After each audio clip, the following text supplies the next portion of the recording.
তো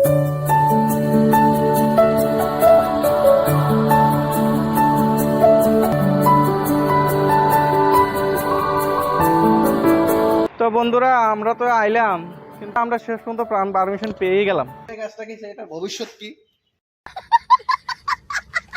নমস্কার বন্ধুরা, শুনছিলাম আগরতলাত নাকি একটা স্টেডিয়াম হইতাছে।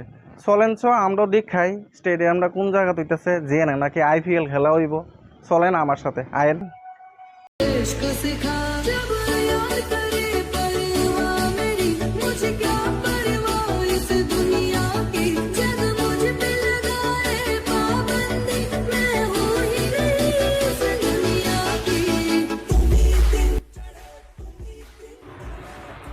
তো বন্ধুরা, আমরা তো আইলাম, কিন্তু স্টেডিয়ামটা তো দেখতেছি রাস্তা থেকে, দেখেন ভিউটা দেখা যাইতেছে, কিন্তু আমরা কেমনে ভিতরে ঢুকুম, দেখি পারমিশন পাই কিনা।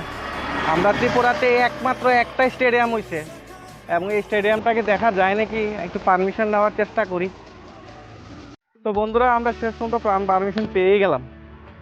তো চলুন দেখি একটু, আমরা কাছে যেদিকে আছে এদিকেই দেখতে পারবো। আমরা উপরে ওটা পারমিশন নেই, কারণ এটা এখনো কমপ্লিট হয়নি।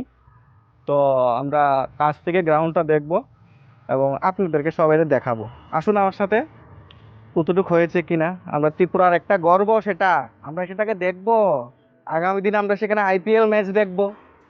তো তখন আসার সুযোগ পাবো কিনা জানি না, এখনই একবার দেখে যাই। আসুন।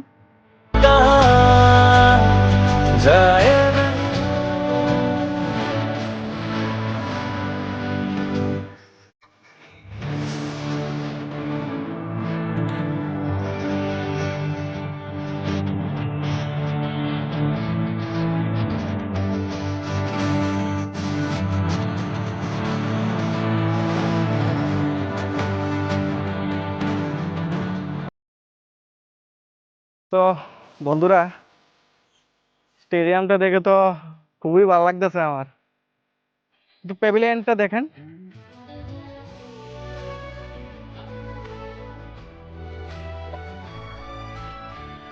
তো স্টেডিয়াম তো অনেক বড়ই লাগতেছে, খুব সুন্দরও লাগতেছে। এবার একটু ভালো করে সিনারিটা দেখেন।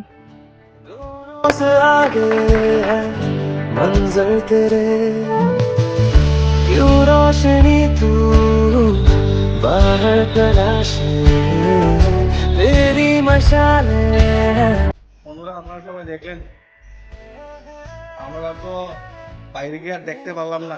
একবার চেষ্টা করছিলাম গুয়াহাটিতে, সেখানেও পারলাম না। তো এবার ত্রিপুরাতে হোক, দেখুন। তারপরে ত্রিপুরাতে হইলে তো নিশ্চয়ই IPL ম্যাচও দেখতে পারবো। তো IPL ম্যাচের সাথে সাথে দেখতে তো পারবো বলছি, কিন্তু কিভাবে দেখবো? আমরা আসার পারমিশনই থাকবে না তখন। আচ্ছা, এই একটা জিনিস দেখেন তো আপনারা, এই পেঁপে গাছটা কি এটা ভবিষ্যৎ কি? স্টেডিয়াম হলে কি আর পেঁপে গাছটা এখানে থাকবে? প্লিজ বন্ধুরা, এটা কমেন্টে বলবেন তো, এই পেঁপে গাছটার ভবিষ্যৎ কি হবে তখন।